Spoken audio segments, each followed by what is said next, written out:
In looking at the Lions depth chart, I think it's clear that the Lions will eventually pay both of those safeties.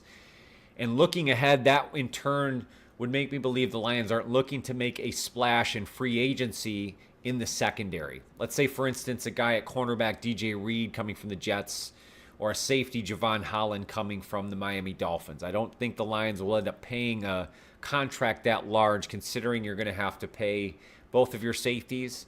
And as I would want the Lions to do is re-sign Carlton Davis. So you're going to have to reserve some money there. But if you need a name in free agency that you could see the Lions look at, and we know they like those guys with the injury history, how about a name, Paulson Adebo, with the New Orleans Saints? He had the broken leg last year, but he sort of fits the bill, the type of scheme. We know the Lions have the history with the New Orleans Saints. But this is sort of that man cover corner that the Lions tend to like. I don't think they'll have to pay an arm and a leg.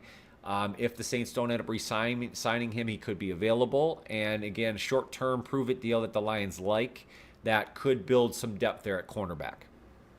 And then in looking to the draft, and that's probably where I would more likely see the Lions making a move in the secondary at corner or at safety.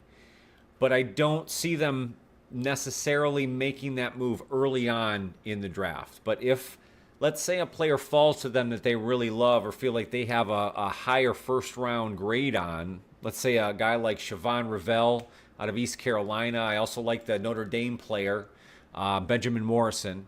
You know, if one of those guys slips down the draft board, the Lions could take a shot there. That would certainly solidify your depth at cornerback. Again, at safety, you know what the Lions have already, and do they want to invest? But if they're going to, it's probably better off suited for a rookie. So a guy like Malachi Starks out of Georgia, and that would probably be more of a slip down situation. You know, we know the Lions will take BPA, best player available. And if that or one of those three guys, among a few others, slip to them and the Lions feel that's best player available, you know Brad Holmes will pull the trigger there. And again, I think that's more of the likelihood here rather than the Lions taking a shot, let's say in free agency, on somebody they're not familiar with.